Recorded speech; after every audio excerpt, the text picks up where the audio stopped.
Assalamualaikum warahmatullahi wabarakatuh. Kita dari tim 7 atau kelompok 7 akan mengenalkan bisnis plan dari kelompok 7 yaitu tentang cloud. Nah, di grup ini ada 5 orang atau 5 stakeholder, yaitu saya sendiri sebagai founder Dimas Rasya Alam. Lalu yang kedua ada kepala bagian keuangan yaitu Siti Alfauja Kasana. Yang ketiga ada kepala bagian produksi yaitu Rosvita Stella Calondar. Dan yang keempat ada kepala bagian marketing yaitu Noni Esther Yesayas. Dan yang kelima ada kepala bagian kreatif and product yaitu Meski Federica Raubun. Nah, cloud sendiri adalah sebuah bisnis atau fashion yang merupakan basis lokal dengan pemanfaatan masyarakat sekitar atau masyarakat lokal yang dibentuk pada tahun 2021 dan dengan izin dan legal yang jelas seperti NIP dan izin penjualan yang tentunya sudah memenuhi persyaratan untuk melakukan sebuah bisnis. Dan latar belakang kita adalah is an outfit organically grown handmade clothing are specialized in tie-dye and other product on unique personalities. Every product that we made and sell to customer is handmade with love and unique. From start and finish, we proudly creating product that have sold differently and to the highest quality standard. Itu adalah latar belakang dari cloud yang punyai slogan yaitu Sweet Yourself. Nah, selanjutnya dijelaskan oleh teman saya. Baik, di sini saya akan menjelaskan produk dari cloud, di mana kami menawarkan berbagai pilihan produk yang menarik dengan mengunggulkan customer satisfaction dengan pemilihan kualitas bahan yang terbaik, sehingga produk kami dipastikan nyaman saat digunakan pada berbagai tempat, baik ke tempat hangout, bahkan untuk acara pertemuan sekalipun. Nah, untuk rencana produk tie-dye yang akan kami jual, bisa dilihat pada gambar ini, ada sweater, kaos, maupun hoodie, dengan desain motif yang berbeda dari tie-dye pada umumnya.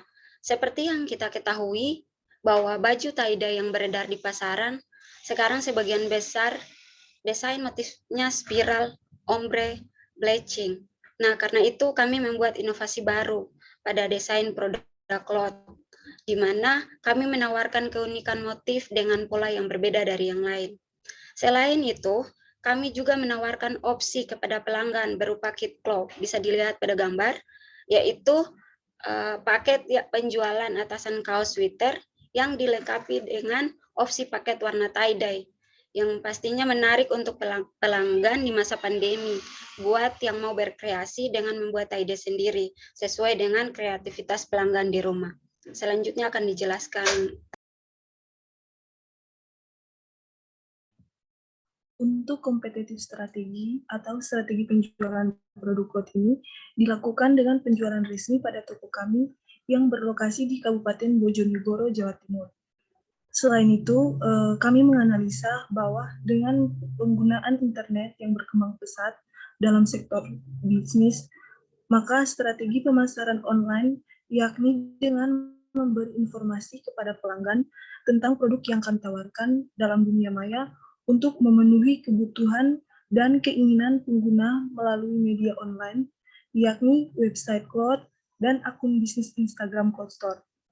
Dengan pelayanan selama 24 jam secara online, mudah diakses kapan dan di mana saja. Dengan mengakses website cloud atau akun Instagram cloud, maka pelanggan dapat dengan mudah mengakses berbagai macam produk unggulan yang ditawarkan.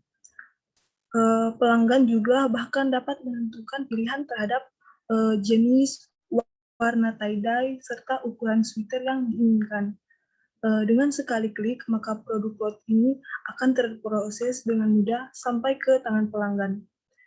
Sehingga dengan penjualan kami melalui web, Instagram, dan penjualan langsung di toko, dari situ kami melihat bahwa banyaknya pembeli dari berbagai usia, yakni usia anak-anak, kaum milenial, dan kaum usia dewasa.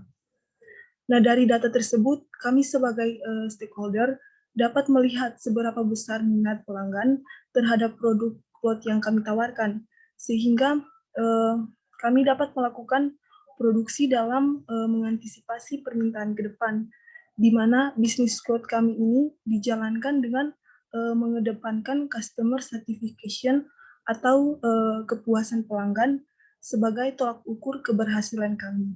Nah, untuk selanjutnya akan dijelaskan oleh rekan saya.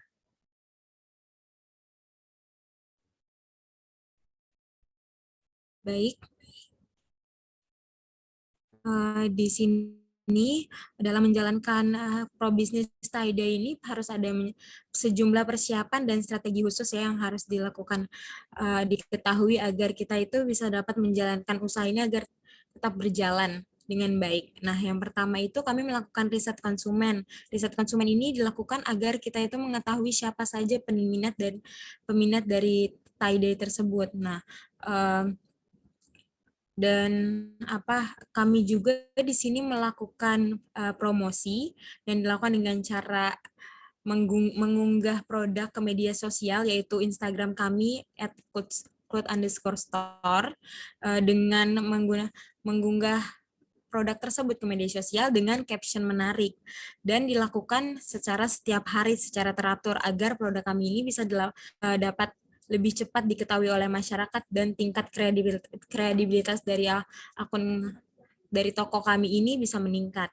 Dan target yang kami capai itu ialah kaum milenial, perempuan dan laki-laki. Next.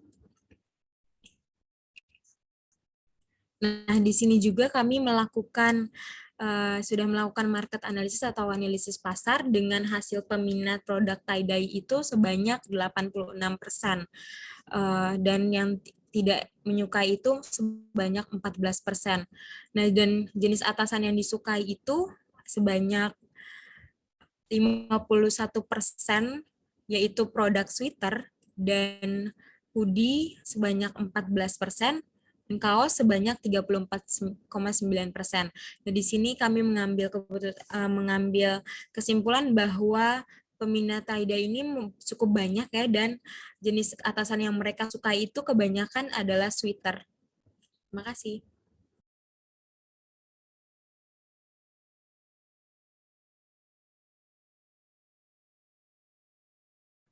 Baik, di sini saya akan menjelaskan di bagian analisis keuangan. Di bagian analisis keuangan ini sendiri mencakup dua, yaitu break-even point dan proyeksi presentasi keuangan. Selanjutnya, next.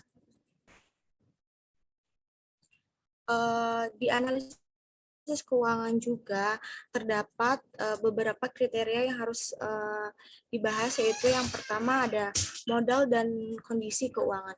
Untuk modal dalam bisnis ini memerlukan sekitar 10 jutaan, di mana kami merencanakan modal tersebut dengan menggunakan dana pribadi dari setiap stakeholder.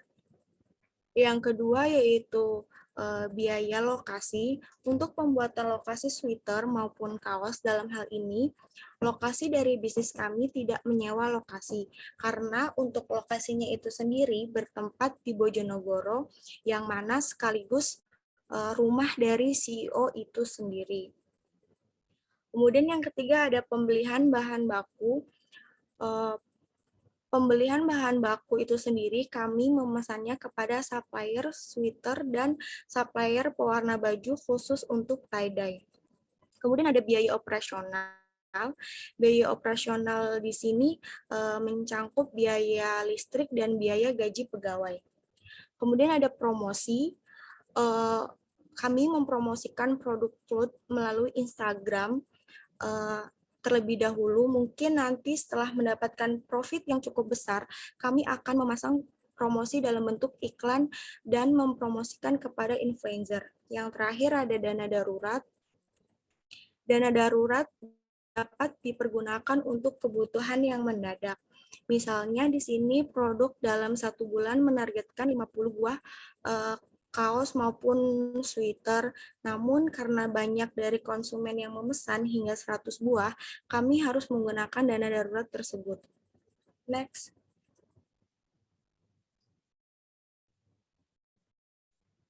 Di sini ada rincian modal. berjumlah sekitar 10.641.000. Bisa dilihat sendiri.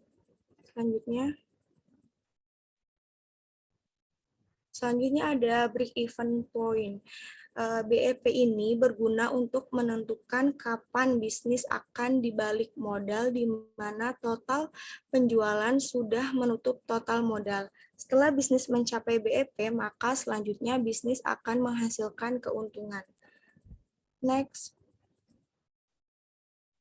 Ini adalah perhitungan break even point dari bisnis kami, di mana hasilnya yaitu sekitar 2 bulan. Oleh karenanya, semakin cepat BEP, maka semakin cepat pula investor dalam menanamkan modalnya. Lanjut.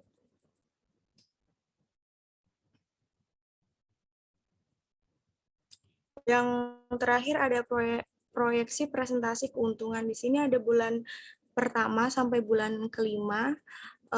Ada meliputi kapasitas produk, target penjualan, biaya operasional, kemudian omset, yang terakhir ada profit. Nah, untuk profit itu sendiri di setiap bulannya itu mendapatkan nilai yang berbeda-beda tergantung dengan target dari penjualan kita sendiri. Selanjutnya. Contoh yang tadi adalah merupakan presentasi keuntungan dalam 5 bulan ke depan. Lalu agar profit terus naik, maka perusahaan bisa mencapai dengan menaikkan jumlah produksi setiap bulannya. Walau secara otomatis biaya produksi dan biaya marketing akan naik, namun selama profit terus bertambah, maka perusahaan bisa terus menambah kapasitas produksi. Nah, jika profit mengalami kekurangan atau berkurang dari bulan sebelumnya, padahal kapasitas produksi sudah ditambah, ini artinya market sedang jenuh sehingga produksi bisa diturunkan ke kapasitas produksi semula. Jadi targetnya itu bisa kita kurangin agar profitnya pun tetap bertambah. Sekian presentasi dari kami kelompok 7, kurang lebihnya mohon maaf. Wassalamualaikum warahmatullahi wabarakatuh.